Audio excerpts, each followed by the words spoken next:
Jean-Paul Delay, bonjour. Bonjour. Je suis ravi d'avoir l'occasion d'échanger avec vous. Nous correspondons depuis très très longtemps autour des thèmes de la complexité. Je vous lis aussi, j'ai lu vos ouvrages toutes ces années, vos articles que faites paraître dans la revue Pour la Science. On a eu l'occasion de se retrouver autour d'une table ronde il y a bien longtemps déjà à l'Université de Lille pour un sommet sur la complexité.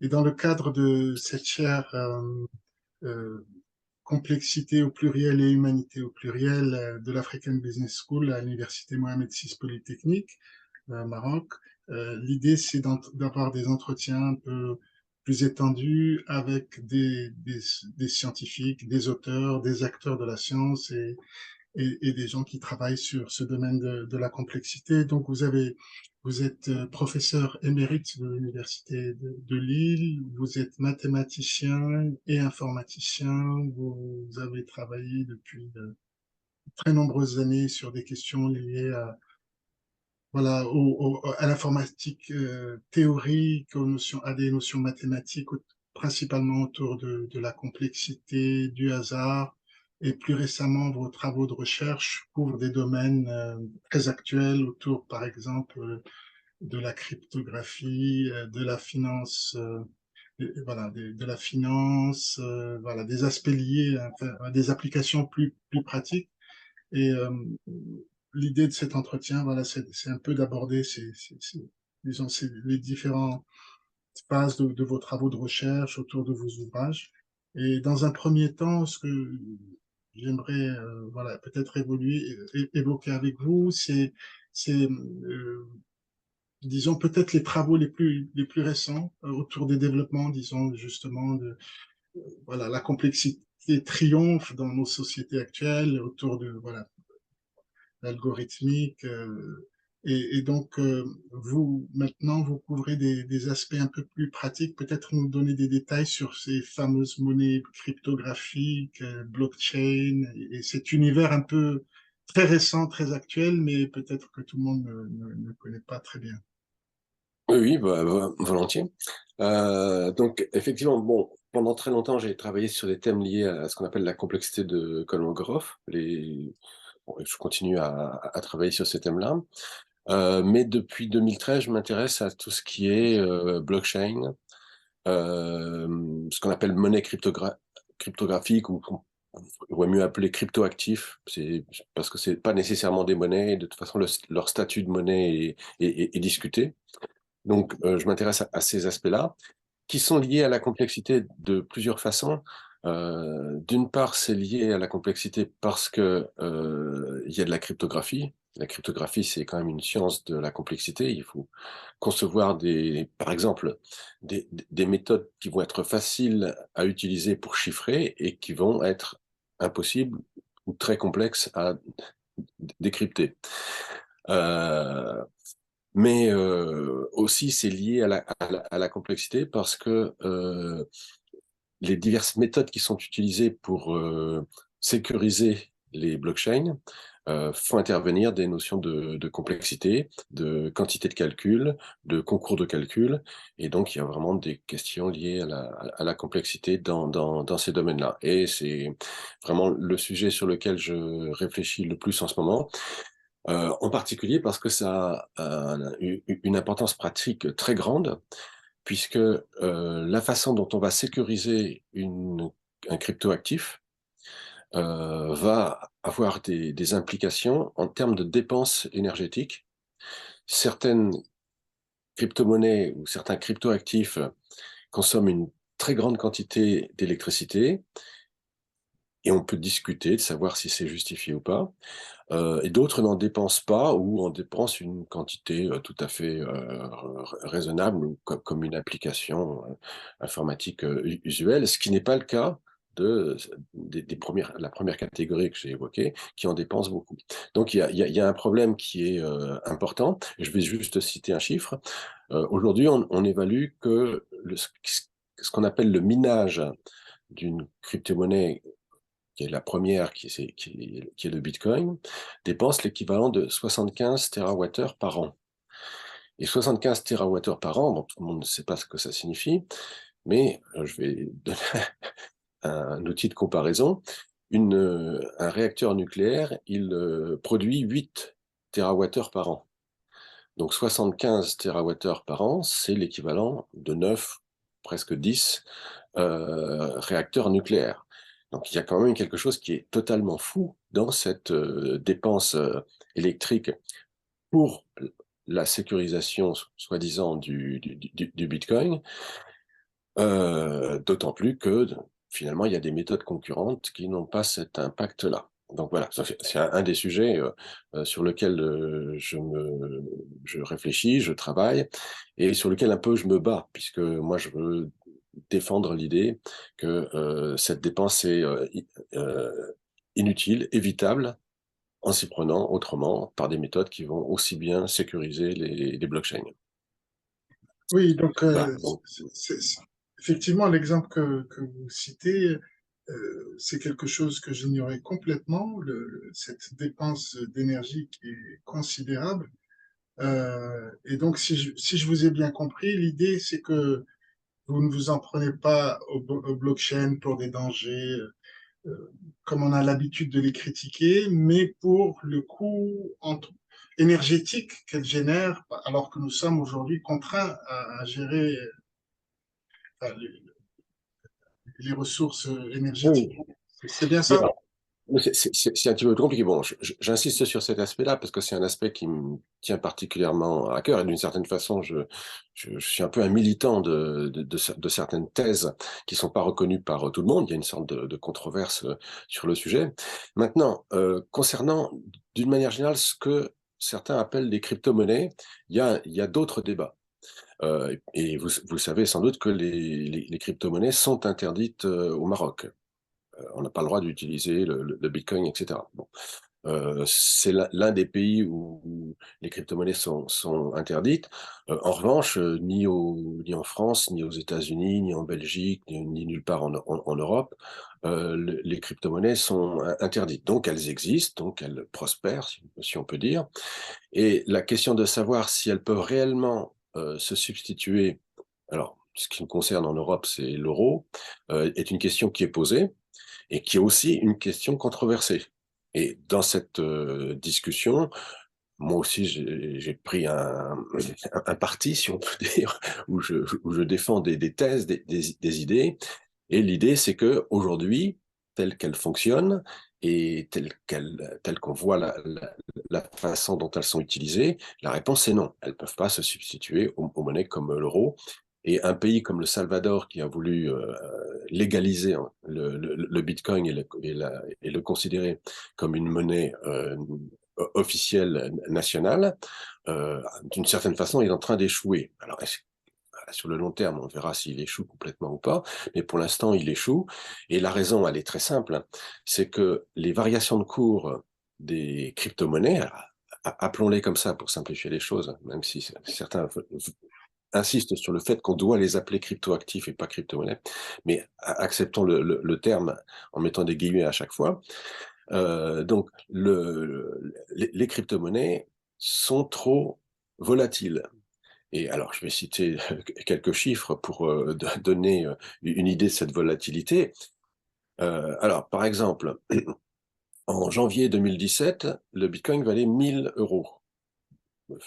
1000 dollars. Je vais parler en dollars parce que c'est l'usage dans cette communauté. Et au mois de décembre, il valait 20 000 dollars. Alors ça, c'est très bien, c'est formidable pour ceux qui en ont acheté quand il valait 1000 dollars. Un an après, il valait 3 000 dollars. Ah, là, c'était moins bon. Si vous les avez achetés à 20 000, vous n'avez pas fait une bonne affaire. Plus récemment, le Bitcoin est passé de 68 000 à 20 000, c'est-à-dire qu'il a perdu les 2 tiers de sa valeur en quelques mois. Bon, alors, voilà, j'ai cité ces chiffres-là. Ça montre bien que on ne peut pas l'utiliser aujourd'hui comme une monnaie. Qui va vouloir mettre ses économies sous la forme de crypto-monnaie si elle risque de perdre les 2 tiers de leur valeur en quelques mois. Alors, quand je dis qui, pas moi, soyons très clairs. Maintenant, il y a des gens qui sont persuadés que, par nature, les crypto-monnaies vont continuer à voir leur cours croître et donc eux, ils sont prêts à prendre le risque. Donc il y a des gens qui sont prêts à prendre le risque, il y a des gens qui défendent les crypto-monnaies.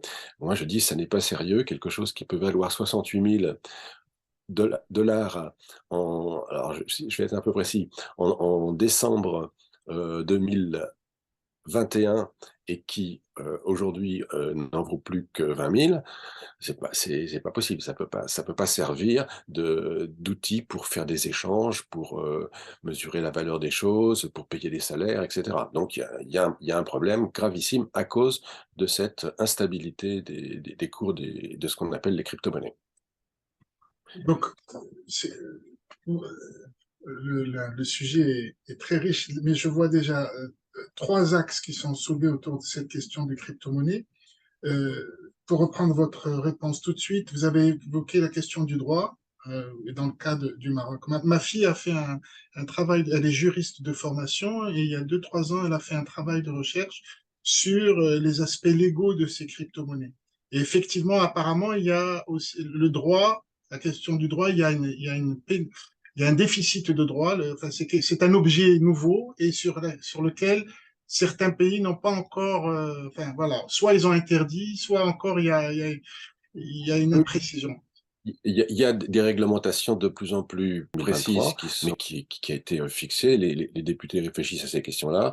C'est un sujet très, très actif. On ne peut pas faire n'importe quoi non plus aujourd'hui avec les cryptomonnaies, en Europe et en particulier en France et en particulier toutes les alors on va appeler ça temporairement les banques qui, gèrent des cryptomonnaies qui vous permettent d'avoir des comptes en bitcoin, en ether et cetera, ce qu'on appelle plutôt des plateformes d'échange, sont soumises à des réglementations très précises. Elles doivent connaître l'identité de leurs clients et cetera et cetera. Voilà. Donc, il y a déjà des réglementations qui s'appliquent et qui sont, assez précises et contraignantes.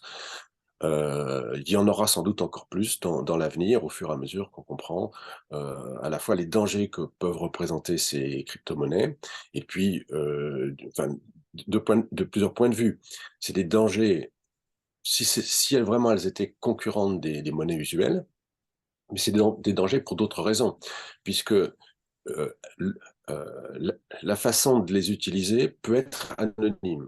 Donc si on utilise les plateformes d'échange que je viens d'évoquer, on ne peut pas être anonyme, être détenteurs de leur compte. En revanche, il y a d'autres façons d'utiliser les cryptomonnaies qui maintiennent l'anonymat. Et cette, façon de faire circuler de l'argent de manière anonyme, c'est effectivement la porte ouverte à toutes sortes de trafics, de blanchiment d'argent, et de choses comme ça.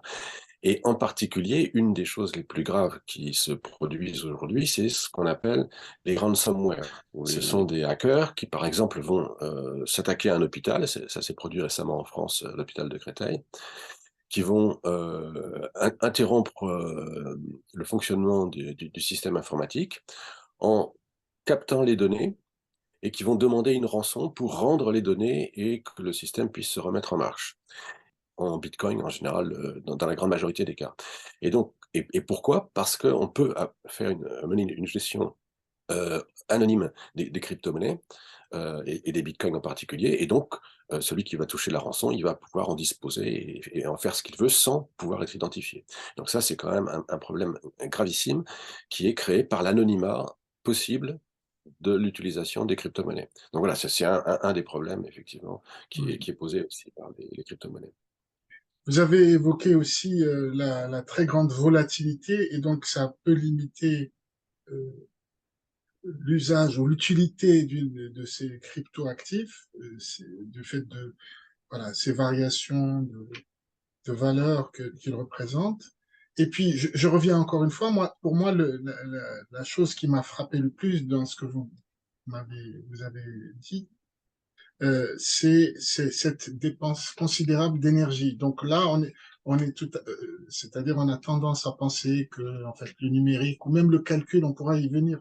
Euh, jusqu'à récemment, on imaginait ça comme des processus immatériels, mais qui consomment de l'espace de mémoire ou du temps de calcul. Mais ce que vous semblez montrer, c'est que les crypto-monnaies ou cryptoactifs certaines. Oui, produisent une dépense d'énergie considérable. Donc ça, Oui, c'est vrai. je peux essayer de détailler un petit peu le pourquoi et ce que j'en pense. Alors, bon, l'idée, elle est un petit peu compliquée. Je ne sais pas si c'est le lieu de donner des explications, mais je vais quand même en donner un petit peu. Hein, tant pis si ça devient un tout petit peu compliqué par moment, mais c'est quand même très important puisque c'est ça qui explique la situation de dépenses énergétiques de certaines crypto-monnaies.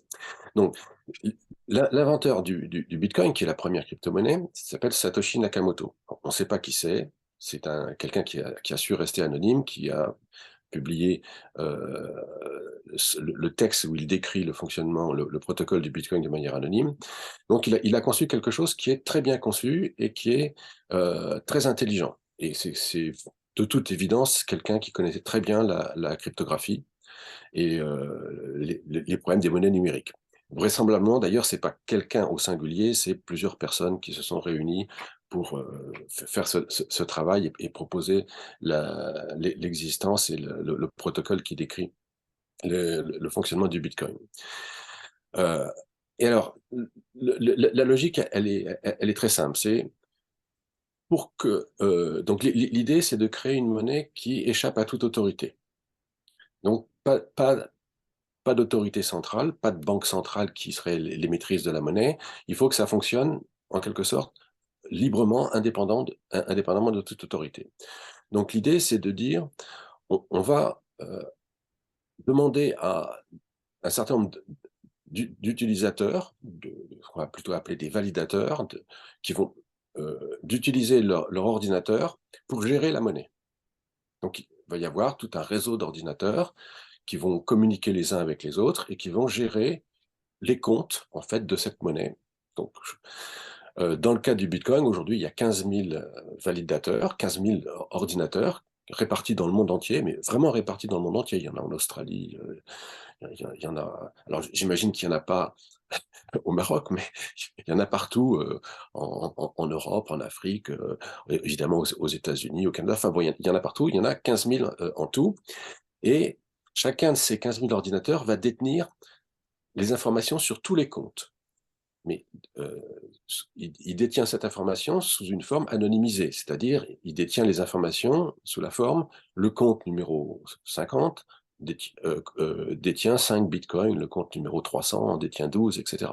Donc il ne sait pas qui a la main sur le compte, mais chaque ordinateur détient cette information. Alors, ces ordinateurs qui font fonctionner le réseau doivent se mettre d'accord. Ils doivent faire évoluer l'information qu'ils ont sur les comptes en étant d'accord entre eux. Ils doivent trouver un consensus sur la façon dont ça évolue.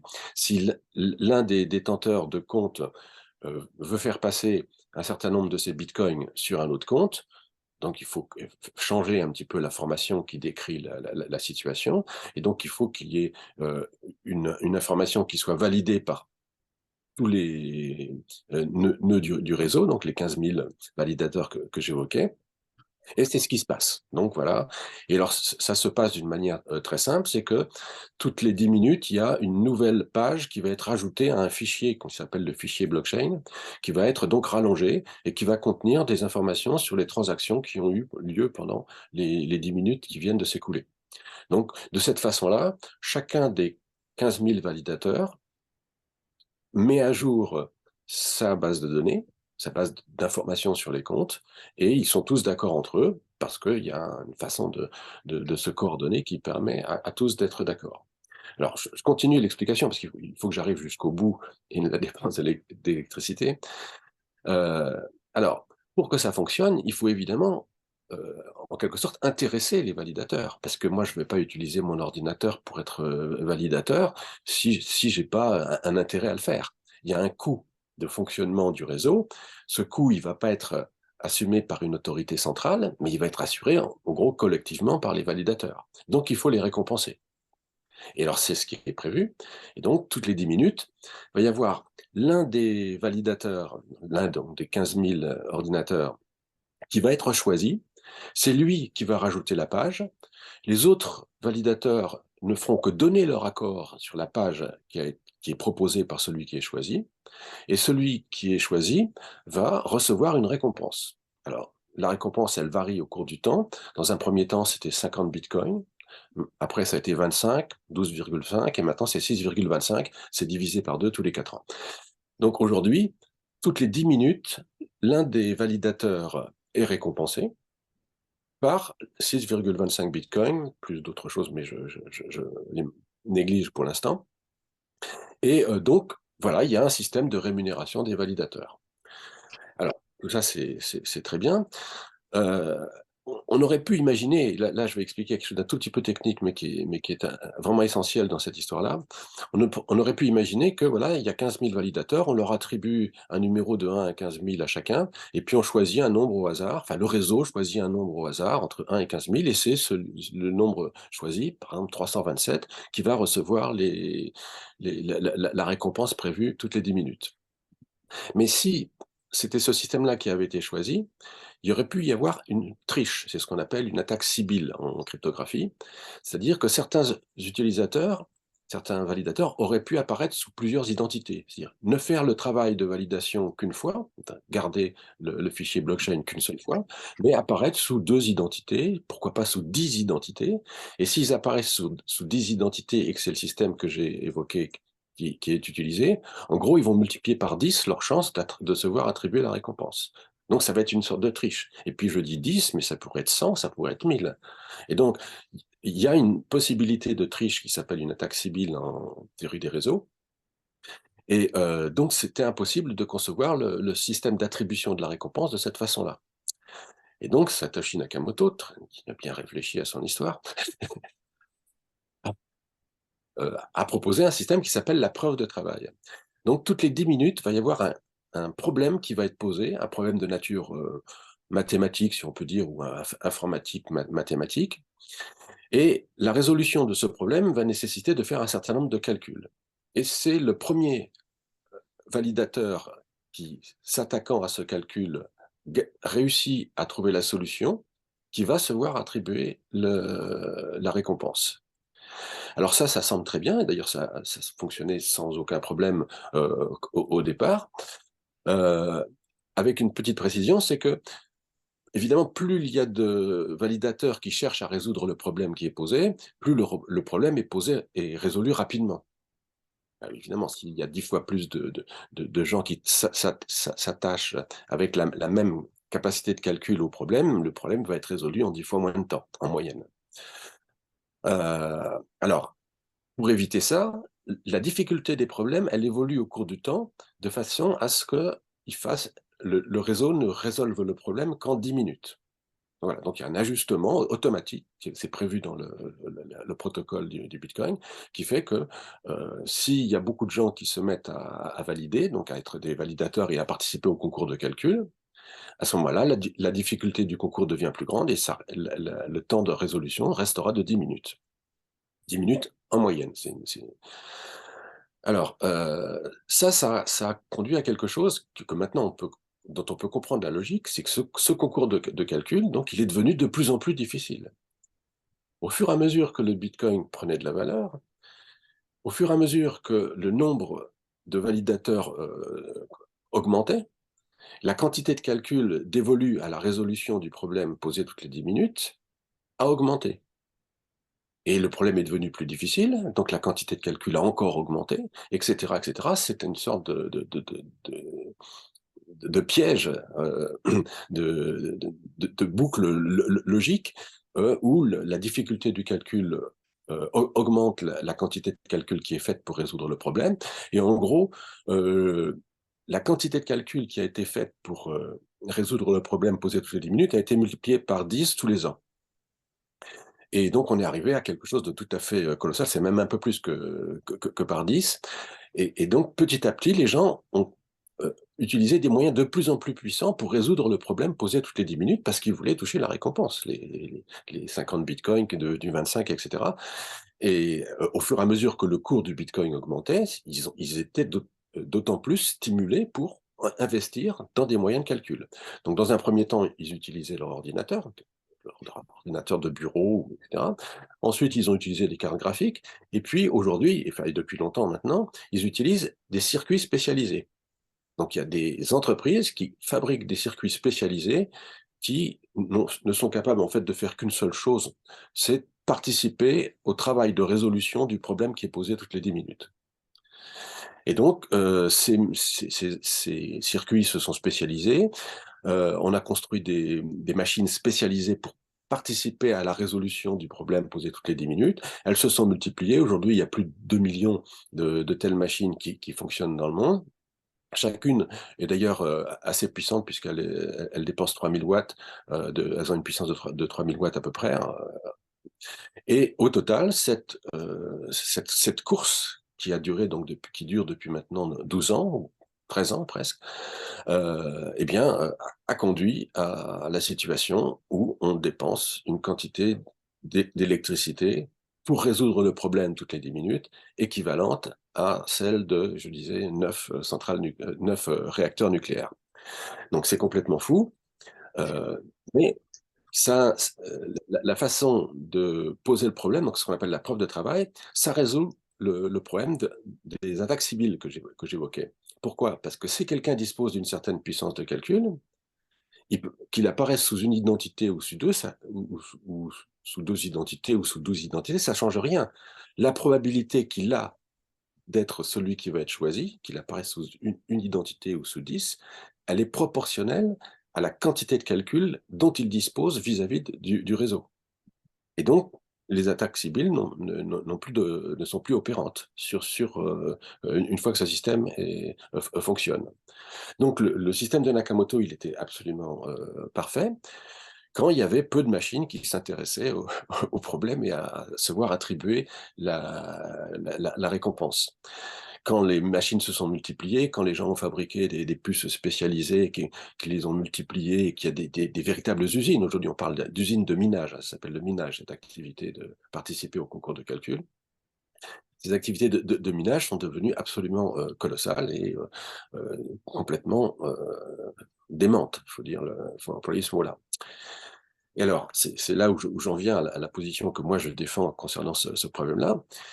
Ce qui est d'autant plus absurde dans cette dépense électrique, c'est qu'il existe une autre méthode d'échapper aux attaques civiles qui ne coûte rien en électricité.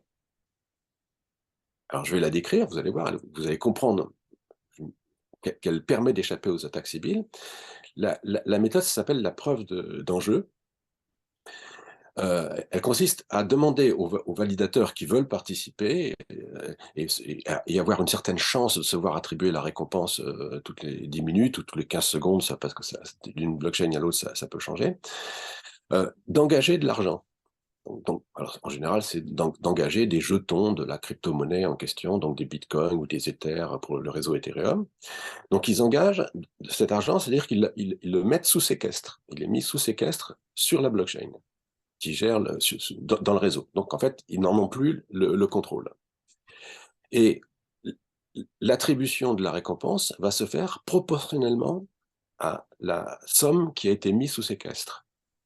Et donc, à nouveau, si on réfléchit à cette façon de procéder, ça évite les attaques civiles. Parce que si vous disposez d'une certaine somme d'argent, alors je vais parler en euros, si vous avez 1000 euros, vous les déposez sous séquestre, sous un certain nom, celui qui va se voir attribuer la récompense si ces 1000 euros déposés permettent d'être choisis. Mais si vous voulez apparaître sous deux identités, vous allez déposer 2 fois 500 sous chacune des identités, mais ça ne multipliera pas votre probabilité d'être choisi, puisque la probabilité d'être choisi va être proportionnelle à la somme que vous avez engagée. Donc, que vous l'engagiez sous un nom, ou sous 2 noms, ou sous 10 noms, ça ne change rien. Et donc, ce type de fonctionnement, qu'on appelle la preuve d'enjeu, évite aussi bien que la preuve de travail, évite les attaques civiles, contourne les attaques civiles. Et alors, donc voilà, c'est la solution, d'autant que cette seconde façon d'éviter les attaques civiles, elle ne dépense rien en électricité. Alors, chose tout à fait remarquable, je ne sais pas si vous avez suivi cet événement qui s'est passé au mois de septembre, le réseau Ethereum, qui est le second en importance derrière Bitcoin, est passé de la preuve de travail à la preuve d'enjeu. Et il a vu la dépense électrique associée au réseau être divisée par 2000. Ce qui est normal, puisque la dépense du réseau, en fait, c'est pas pour faire fonctionner le réseau, c'est uniquement pour participer au concours de calcul. Donc, le réseau Bitcoin dépense de l'électricité, et c'est le cas aussi pour le réseau Ethereum, non pas pour fonctionner, non pas pour faire circuler les transactions, pour gérer les pages, il dépense de l'énergie en grande quantité pour les gens qui participent au concours de calcul, pour la participation au concours de calcul. Et donc, quand on supprime le concours de calcul, ben, on supprime la dépense électrique. Et c'est pour ça que le réseau Ethereum a vu sa dépense divisée par 2000. Donc, et depuis le 15 septembre, il fonctionne très bien, il est très bien sécurisé. Bon, il y a des milliards de dollars, environ 200 milliards de dollars qui sont déposés qui existent sous forme d'Ether, de la blockchain Ethereum.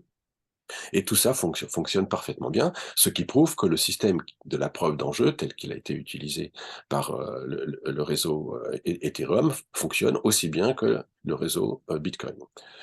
Et donc moi je défends l'idée qu'il faut absolument renoncer à la preuve de travail, et je défends l'idée que j'exprime parfois un petit peu violemment en disant qu'il y a un bug dans la conception initiale de Nakamoto. C'est une erreur d'avoir proposé, pour éviter les attaques civiles, d'utiliser la preuve de travail, parce que ça a conduit à l'absurdité à laquelle on est arrivé au bout de quelques années, et qu'il y a un autre système qui évite cette dépense, et donc il y a un bug, il y a une erreur de conception. Cette erreur de conception, elle était vicieuse d'une certaine façon, puisque au départ, elle n'apparaissait pas. On ne voyait pas de dépenses particulières. Ça n'est qu'au cours des années, à force de multiplication par 10 tous les ans, ou même un peu plus rapidement que tous les ans, qu'on est arrivé à cette dépense complètement absurde. Et donc, c'était un bug vicieux, puisqu'il il est resté secret et inopérant pendant longtemps, et ça n'est qu'au cours des années qu'il est devenu ce qu'il est aujourd'hui. Et donc, je suis un fervent, fermement hostile à la preuve de travail, mais les choses sont compliquées puisqu'il y a des gens qui continuent à défendre le Bitcoin et qui ne veulent pas renoncer à la preuve de travail. Et le réseau Bitcoin, aujourd'hui, n'envisage pas de passer à la preuve d'enjeu, comme vient de le faire le réseau Ethereum. Excellent, je vous remercie parce que vous nous avez révélé des enjeux incroyables derrière ces crypto-monnaies et qui nous passent largement par-dessus la tête et vous avez très bien expliqué ces enjeux et c'est absolument, c'est incroyable. Et si j'ai bien compris, j'ai deux petites questions par rapport à cette preuve de travail. C'est que l'idée de lancer des problèmes à résoudre, en fait, quelle est c'est vraiment, c'est la première question, c'est de lancer des problèmes qui sont vraiment artificiels. C'est juste comme une sorte de casse-tête pour les machines, enfin voilà, pour faire travailler les machines, où il y a une utilité à poser ces problèmes qui vont être résolus de plus en plus rapidement. Ça, c'est le premier point. Et puis, Oui, alors, derrière cet aspect de récompense et cette course au concours de calcul, il y a quand même comme motif principal, quand même, c'est toujours le même principe, l'avidité. Est-ce que je me trompe pas? oui, alors vous avez raison, c'est l'avidité, évidemment, c'est l'intérêt. Bon, ce qu'on appelle le minage, aujourd'hui, c'est devenu une industrie. Donc, c'est pas compliqué. Vous achetez des machines pour participer à ces concours de calcul, etc. Vous achetez de l'électricité, et puis, donc, il y a un certain investissement, et puis ça vous rapporte des bitcoins, et puis voilà, c'est rentable ou pas rentable. Ça dépend évidemment beaucoup du cours du bitcoin. Quand le cours du bitcoin baisse, ça devient moins rentable. C'est une évidence, puisque la récompense, elle est en Bitcoin. Donc, si le Bitcoin voit sa valeur divisée par 3, ben, vous dépenserez toujours la même quantité d'énergie, vous aurez toujours investi dans la même quantité de machines, mais vous gagnerez 3 fois moins. Donc voilà, la rentabilité du minage est tout à fait liée au cours du Bitcoin. C'est quelque chose d'élémentaire à comprendre. La première question que vous me posiez, c'est est-ce que ces calculs sont utiles? Donc, ces problèmes qui sont posés depuis des minutes. La réponse est non. C'est des problèmes tout à fait artificiels. Alors, pourrais les décrire, mais je ne sais pas si c'est le lieu de le faire, ce sont des problèmes tout à fait artificiels qui ont deux propriétés. La première propriété, c'est que cette famille de problèmes, on peut la renouveler toutes les 10 minutes, et personne ne peut se mettre à calculer avant que le problème soit posé. Ça n'est pas possible matériellement de se mettre à tenter de résoudre le problème avant qu'il soit posé. Donc personne ne peut prendre de l'avance en quelque sorte sur un problème. Deuxième propriété, il y a même trois propriétés intéressantes. Deuxième propriété, quand le problème est facilement ajustable, c'est-à-dire que il est facile justement de faire que la difficulté s'ajuste à la quantité de travail qu'il y a sur le réseau. S'il y a plus de quantité de travail sur le réseau, plus de quantité de calcul globalement sur le réseau, c'est facile d'ajuster la difficulté des problèmes pour que le temps de résolution soit d'environ 10 minutes. Et puis, troisième propriété, et qui est essentielle pour le fonctionnement du réseau, c'est qu'il faut que ce soit difficile à résoudre, mais quand l'un des validateurs a résolu le problème, il communique aux autres, il dit « j'ai résolu le problème ». Il faut que les autres puissent vérifier facilement qu'il a résolu le problème. Donc il faut que ce soit difficile à résoudre, mais facile de vérifier que quelqu'un qui a trouvé la solution a effectivement trouvé la solution. Et c'est effectivement ce type de problème qui est posé toutes les 10 minutes. Donc facilement ajustable et facile de vérifier que quelqu'un qui prétend avoir trouvé la solution a trouvé la solution.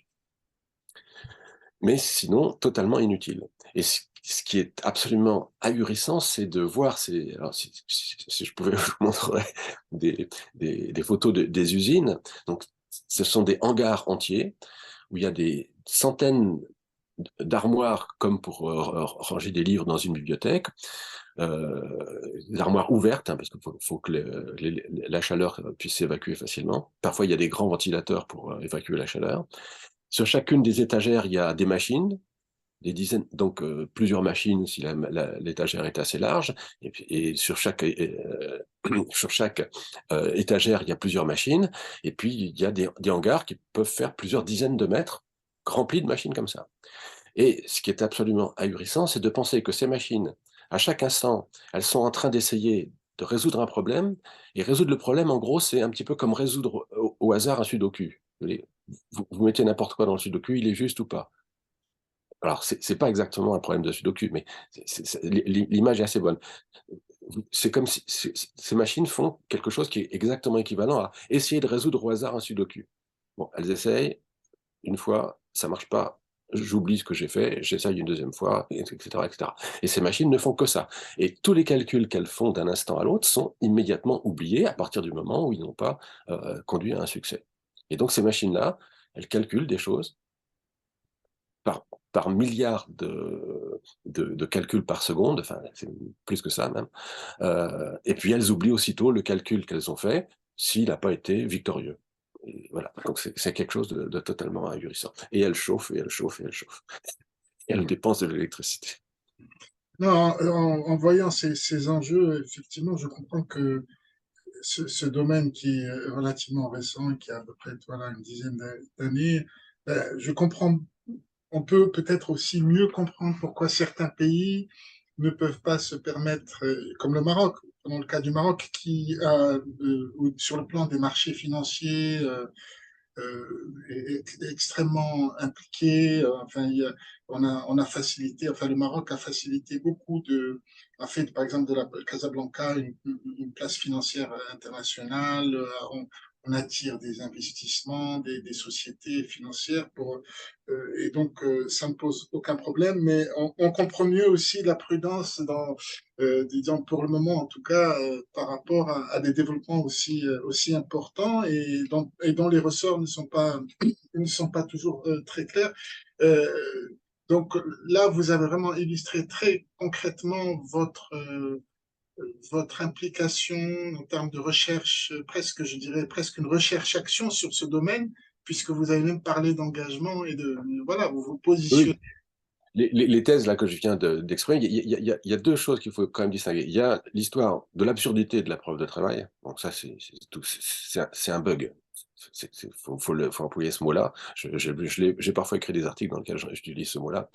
Et puis après, il y a le deuxième problème qui est plus délicat, c'est est-ce que les cryptoactifs peuvent avoir une utilité?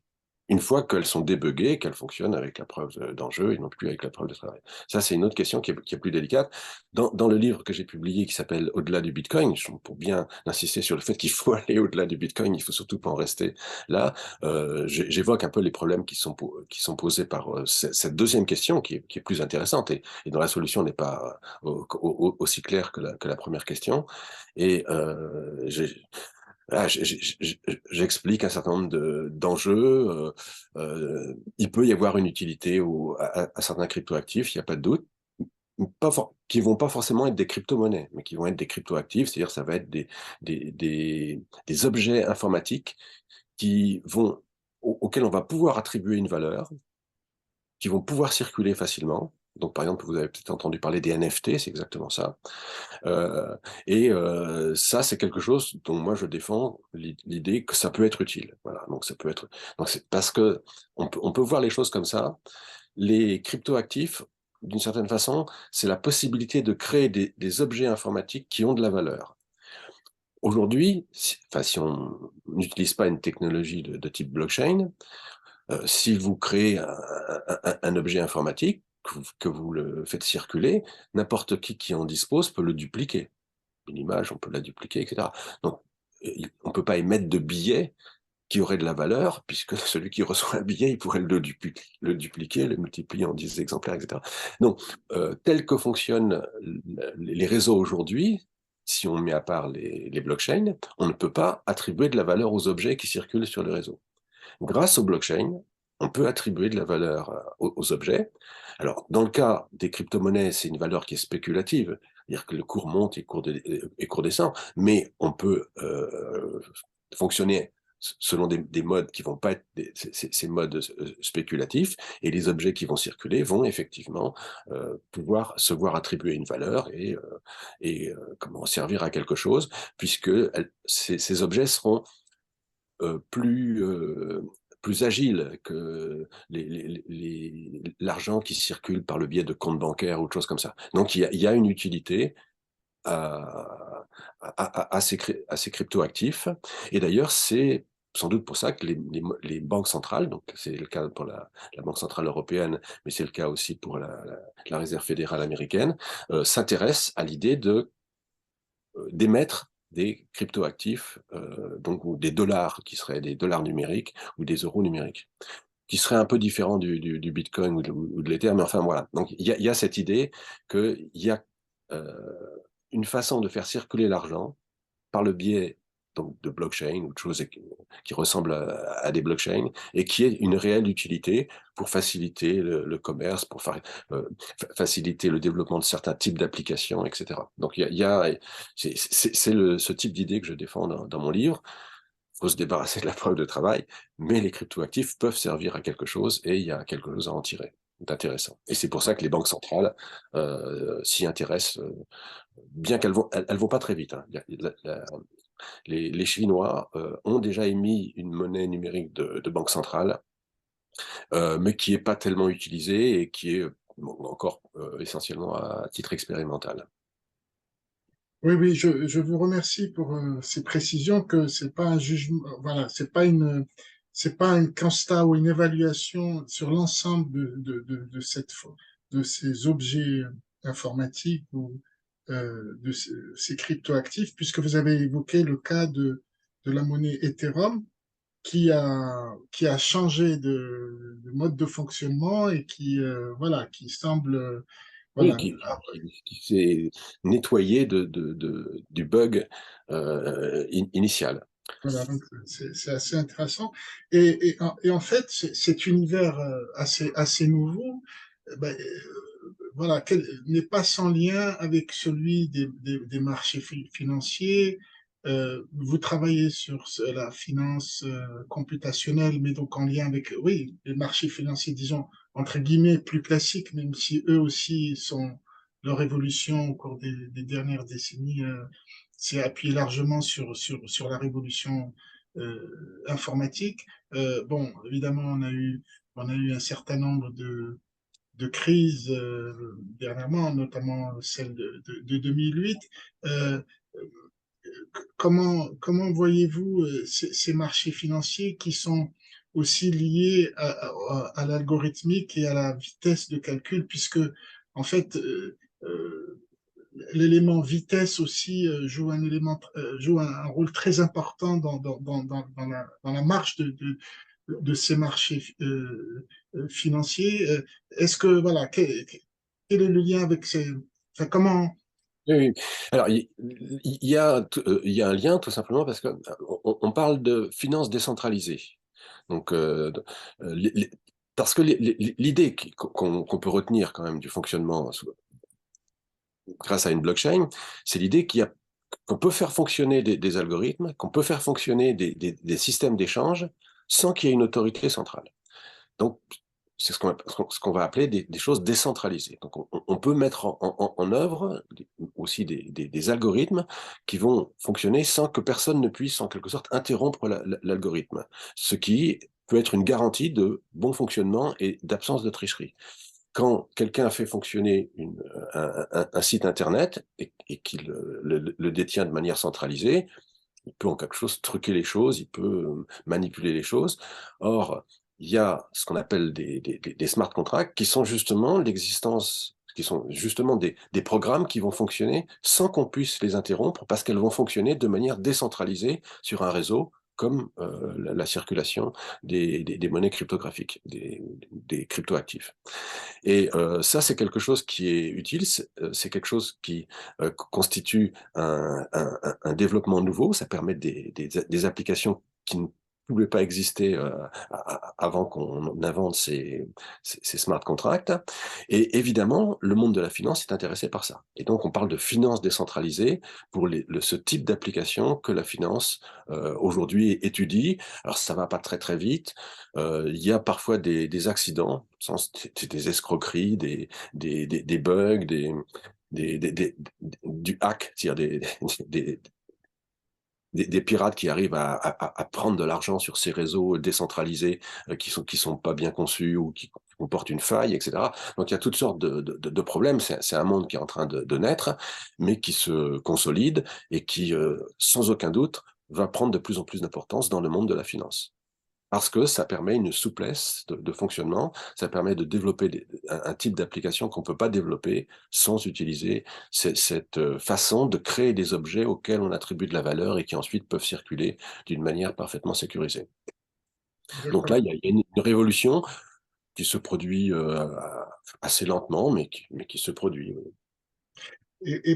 Alors, cette révolution récente, ce que vous appelez finance décentralisée, comment intervient-elle par rapport aux marchés financiers qui se sont développés beaucoup dans les années 90 du siècle dernier, puis les années 2000 autour des produits dérivés, en fait, Oui, alors ça, c'est un peu autre chose.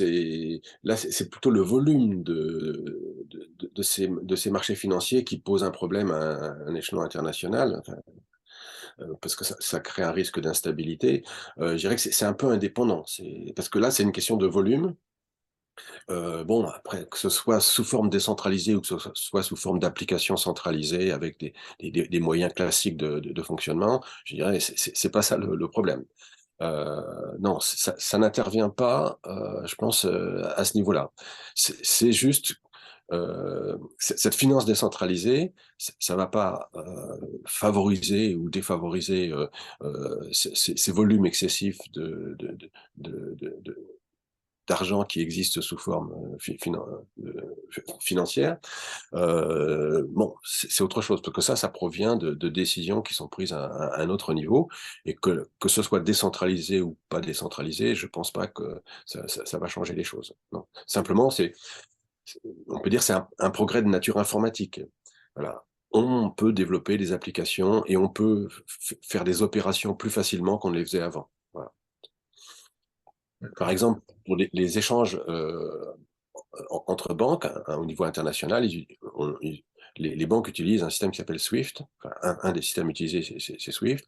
Bon, un système de blockchain peut le remplacer et non pas de manière généralisée aujourd'hui, mais de manière partielle, le système SWIFT peut être remplacé par des systèmes avec des blockchains. Mais voilà, ça change pas le fond de l'affaire. Est-ce qu'il y a un trop grand volume d'outils financiers et un trop grand volume de finances qui existent aujourd'hui, Très bien. actifs. Donc, le cours de notre entretien est très intéressant parce qu'on est vraiment plongé sur des questions très actuelles, et donc je préfère qu'on reste sur cette dimension parce que ça nous permet de sentir concrètement enfin, voilà, les enjeux peut-être qui nous échappent par rapport à des nouvelles évolutions, par rapport à, voilà, notre rapport à l'argent, à la monnaie électronique. Alors, disons que euh, clairement, on sent aussi, c'est un truisme de dire voilà qu'il y a beaucoup de complexité dans tout ce que nous vivons aujourd'hui de plus en plus et dans cet univers. Comment vous liez de manière, disons, à quelqu'un qui n'a pas une connaissance précise de ce que c'est, qui n'a pas en tête une ou plusieurs définitions de la complexité, mais comment vous définiriez, disons, des phénomènes de complexité dans ces nouveaux univers qui sont de plus en plus Alors, nôtres? ouais, il y a réellement une complexité très grande dans les outils qui sont développés, donc les variantes de blockchain, etc. Et en fait, ça pose un problème. Ça pose un problème parce qu'il y a beaucoup d'acteurs ou simplement de gens qui achètent des crypto-monnaies qui en fait ne comprennent pas comment ça fonctionne. Ils n'ont pas une idée assez précise et assez technique de ce que c'est, parce que c'est compliqué et parce qu'en fait, les gens qui travaillent dans ce domaine-là, d'une certaine façon, rendent les choses encore plus complexes en ajoutant des fonctions. Bon, j'ai juste évoqué le terme de smart contract, mais les smart contracts, c'est déjà un niveau de difficulté plus grand que simplement la circulation d'unités monétaires comme les bitcoins sur une blockchain. Et donc, cette complexité qui est une complexité d'algorithme, en fait. Donc, on ne peut pas la mesurer, on ne peut pas dire, on peut pas comment utiliser une unité de mesure pour mesurer cette complexité, mais cette complexité, elle est très grande. Elle, elle a Elle introduit deux problèmes. Le problème, c'est que dans cette complexité, on peut introduire des formes de triche nouvelles du, du, euh, qui vont permettre, par exemple, du hacking. Voilà, donc faire disparaître des sommes importantes d'argent. Dans le monde des crypto-monnaies, en particulier de la finance décentralisée, il ne se passe pas de semaine sans qu'on apprenne l'existence d'un super hacking où 10 millions de dollars, 100 millions de dollars ont disparu d'un réseau parce que il y a quelque chose qui avait mal été conçu, etc. Et donc cette complexité, elle introduit de la fragilité dans certains types d'applications, pas n'importe lesquelles, mais dans certaines. Et puis, elle a une autre conséquence que j'ai déjà évoquée là tout de suite, c'est que finalement, beaucoup de gens ne comprennent pas bien ce qui se passe. Et cette absence de compréhension de ce qui se passe est très ennuyeuse quand on manipule des sommes d'argent. Par exemple, vous avez entendu parler des NFT. Euh, je pense que beaucoup de gens qui détiennent des NFT, qui en ont acheté, en fait, ne comprennent pas bien ce que c'est. Et c'est problématique. C'est problématique. Alors, c'est évidemment, on a, dans le cours de nos échanges, je vois que le temps passe et vous avez énormément écrit sur toutes sortes d'aspects, donc c'est très, très difficile de résumer toute votre œuvre ou de l'aborder dans un seul entretien. Donc, ce que je propose, Jean-Paul Delarue, c'est que là, cette dernière partie qui nous amène à la fin de l'entretien, on reste toujours sur des questions actuelles et je préférerais revenir à l'occasion d'une autre rencontre en présentiel ou bien sur votre œuvre parce que vous avez écrit vraiment sur les aspects, les bases sur l'information, la complexité, le hasard. Vous avez traité de tellement d'autres sujets très importants, peut-être qui sont à la racine, qu'il faudrait comprendre de manière un peu plus, je dirais, presque philosophique. Mais restons en tout cas sur tout ce que sur cet environnement très, très contemporain, très actuel. Euh, je retiens que je voudrais que dans cette partie, alors à ce moment-là, que l'on réfléchisse plus sur, d'une manière un peu plus générale, sur notre environnement numérique, sur le fait que nous sommes de plus en plus voilà, cette digitalisation, là, on a parlé, certains parlent d'algocratie, enfin, voilà, là, toute cette dimension où, là aussi, il y a beaucoup de complexité. Et vous avez dit deux, trois choses sur lesquelles que l'on peut, deux, trois remarques que l'on peut généraliser. C'est là où j'aimerais qu'on aille par rapport à, pour décrire un peu notre environnement qui vont des réseaux sociaux, enfin, du fait que l'être humain est de plus en plus sollicité voilà, son attention profonde est captée. Enfin, ça pose un certain nombre de problèmes. Vous avez dit que nous sommes dans des vous avez cité ça dans le cas des monnaies, des cryptoactifs, mais on peut généraliser cette observation on est face de plus en plus dans ces environnements numériques où où le raisonnement est à base de calcul essentiellement, dans des phénomènes de complexité de plus en plus grande et où de plus en plus de gens ne comprennent plus cette complexité. Et il y a un deuxième aspect qui me paraît aussi important, c'est que vous avez, dans cette complexification croissante, et que l'on peut voir un peu partout, vous dites on peut introduire de la triche, on peut introduire enfin, des formes de domination, de contrôle, de manipulation, de mise en l'heure. Aujourd'hui, nous sommes de plus en plus, disons, confrontés à des aspects un peu, voilà, négatifs de complexité. Et encore une fois, c'est le fait que maintenant, on parle même de mur de la complexité voilà, créé par ces univers digitaux.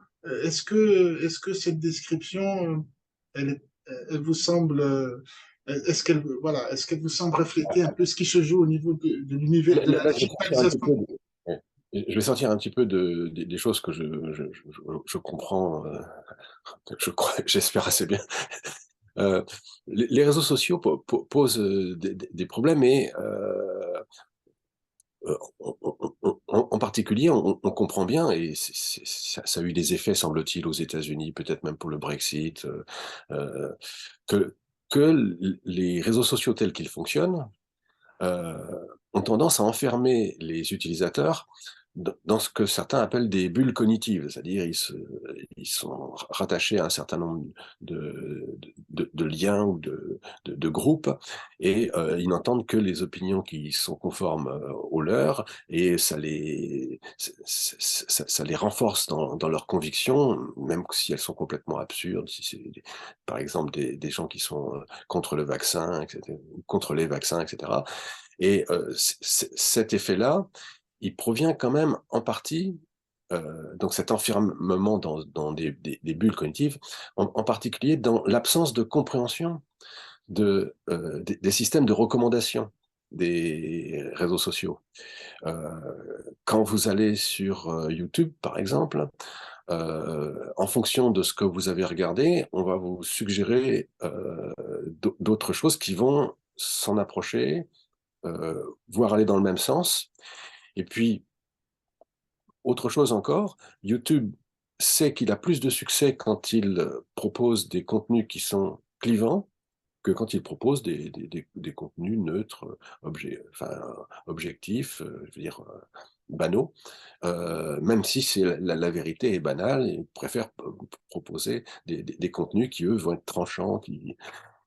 Et si les gens comprenaient bien que ces systèmes de recommandation, effectivement, ont pour effet de les enfermer dans des milieux réduits, donc dans des bulles cognitives, comme on dit, euh, peut-être qu'ils en seraient moins victimes. Et donc que ce type de conséquences négatives, de clivage de plus en plus important de, des membres d'une même société, on voit ça aux États-Unis, c'est absolument caricatural, ne se produiraient pas. Et donc, voilà, ça c'est encore un effet de l'absence de compréhension assez fine de ce qui se passe avec les outils qu'on utilise. Les gens qui utilisent les réseaux sociaux devraient être mieux éclairés sur la façon dont ils fonctionnent ou avoir mieux conscience, ils seraient moins victimes de ces enfermements qu'engendrent les réseaux sociaux. Mais voilà, donc c'est une remarque comme ça en passant, mais ça ne fait pas partie des choses sur lesquelles je suis compétent pour parler. Je constate ça juste comme citoyen, Tout à fait. comme personne concernés, comme tout le monde, par ce développement et les absurdités, les clivages que ça crée dans la société. Avec le Covid, on a vu se développer des mouvements anti-vax absolument délirants, de folie. Je ne sais pas comment ça s'est passé au Maroc, mais en France, c'était invraisemblable. Ce qui n'a pas empêché, au bout du compte, la France d'être un pays qui accepte le mieux la vaccination. Mais on pouvait s'interroger à un moment, quand les premiers vaccins ont été disponibles, si ça allait vraiment euh, créer un obstacle ou pas. C'est assez étonnant en France, parce qu'en France, on a donné beaucoup la parole aux anti-vax, comme on dit. Ils se sont beaucoup exprimés, ils ont eu d'une certaine façon beaucoup d'importance. Et puis finalement, quand on regarde les taux de vaccination, en France, ils sont très bons. Donc je ne sais pas si c'est commencé au Maroc, et qu'est-ce qui s'est passé. Non, de ce point de vue-là, par exemple, au Maroc, la vaccination a très bien fonctionné. Euh, je suis tout à fait d'accord avec vous pour constater que dans certains mouvements anti-vaccins, il y a eu un peu euh, de l'outrance ou enfin, voilà, un mélange de vrai et de faux. Mais ceci étant, comment dire, il ne s'agit pas non plus de disqualifier tous ceux qui, par principe, n'ont préféré ne pas, ou même si le prix à payer est difficile pour la personne, par mesure de prudence, d'éviter autant que possible le vaccin. Ce que je veux dire par là, juste, c'est pas mon domaine non plus, c'est juste en tant que citoyen, je trouve légitime le fait de critiquer cette campagne massive de vaccination pour peut-être le fait que ça s'est fait très rapidement et peut-être on ne connaît pas on est, on n'a pas encore une idée des coûts, des conséquences d'un vaccin, on n'a pas eu la durée pour tester, etc. Mais ceci dit, je vous l'accorde, dans le mouvement anti-vax, s'est greffé aussi beaucoup d'excès et de discours, ce qu'on appelle un peu des discours conspirationnistes. Mais Jean-Paul Delahousse, justement, prenons, disons, la phénoménologie de tous ces excès hein, parmi les usagers. Est-ce que c'est pas aussi quelque part un effet un effet presque anthropique de ce monde de la digitalité, voilà, ce numérique, oui, cette industrie presque totipotente de l'algorithme. Est-ce que ce n'est pas, après tout, une manière assez prévisible de voir que ceux qui cherchent qui ne se sentent, enfin, c'est pas, ça n'a pas un rapport avec je dirais, avec la véridicité, mais c'est peut-être un rapport d'une attitude qui cherche peut-être à contrer ou à se positionner, voilà, vis-à-vis de pouvoir. Est-ce que c'est pas quelque chose qui a plus à voir à un positionnement voilà, anti-pouvoir, voilà, quelque chose, plutôt qu'un rapport à la vérité? Oui, enfin, c'est compliqué, mais par exemple, ce qui se passe dans la façon, je reviens au système de recommandation. Le système de recommandation, euh, en fait, c'est l'intérêt, alors je reprends l'exemple de YouTube, effectivement, de capter les gens, puisqu'il leur soumet des publicités pour lesquelles il reçoit une rémunération. Donc c'est l'intérêt, effectivement, d'accrocher les gens.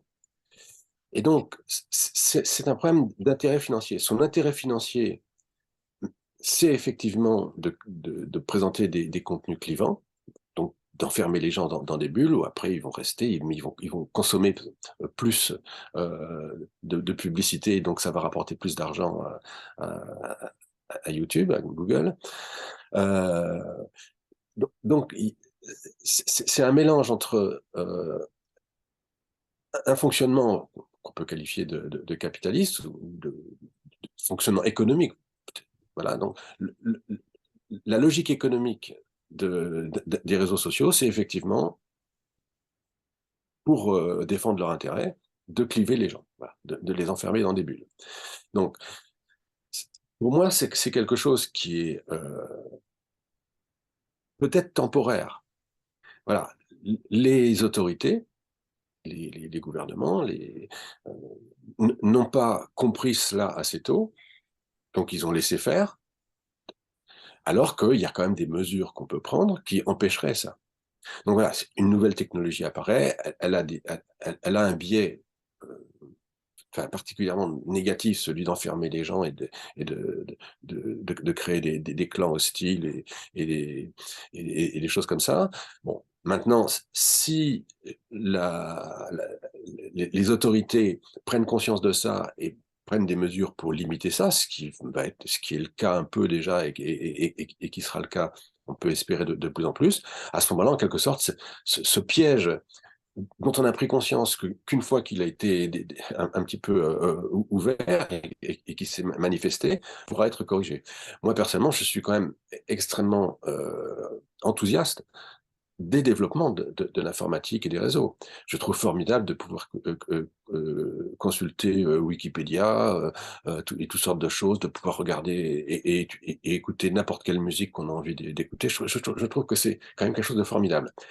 Maintenant, si on réfléchit au fonctionnement de certains systèmes, donc de systèmes de communication ou d'une manière générale, des réseaux sociaux, on voit des choses qui sont effectivement très négatives, qu'il faut donc corriger, contre lesquelles il faut lutter.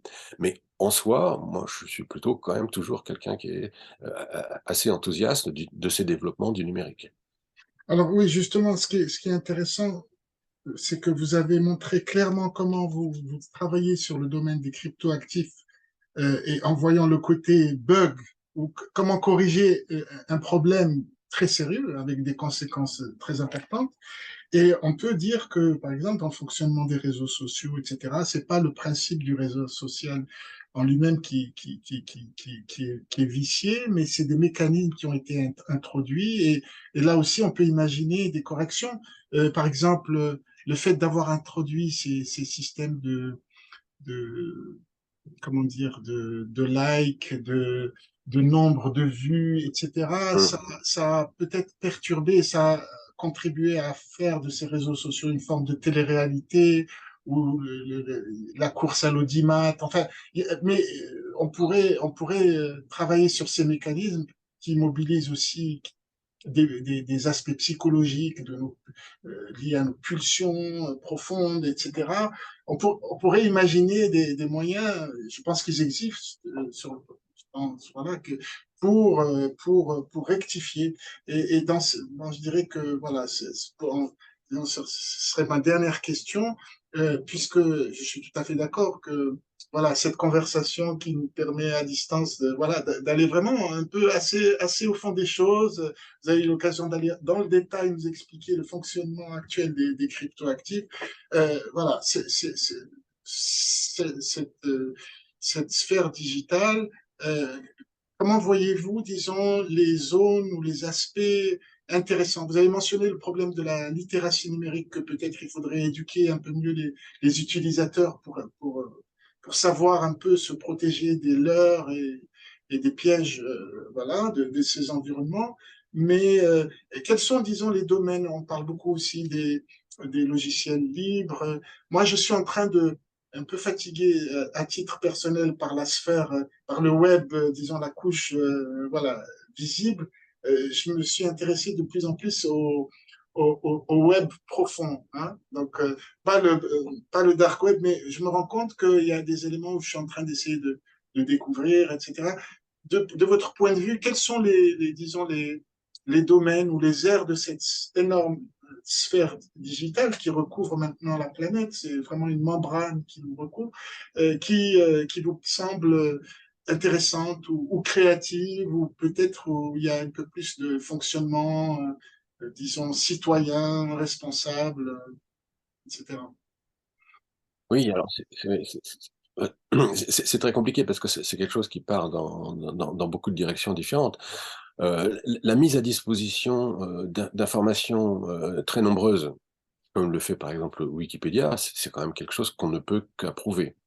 Bon, après, quand on regarde même simplement concernant Wikipédia, le fonctionnement détaillé de Wikipédia, où certains peuvent imposer des idées par le biais de pages qu'ils écrivent, etc., bon, c'est déjà plus compliqué. Hein, déjà, pour que bien réguler le fonctionnement de Wikipédia, c'est déjà plus compliqué. Quand il s'agit d'un sujet de mathématiques, c'est pas trop grave, mais par exemple, si on prend le sujet de la psychanalyse, qui va écrire les pages sur la psychanalyse, et est-ce que ceux qui sont réservés vis-à-vis de la psychanalyse vont avoir le droit de s'exprimer sur la page qu'ils appellent psychanalyse, bon, par exemple, mais un problème parmi d'autres.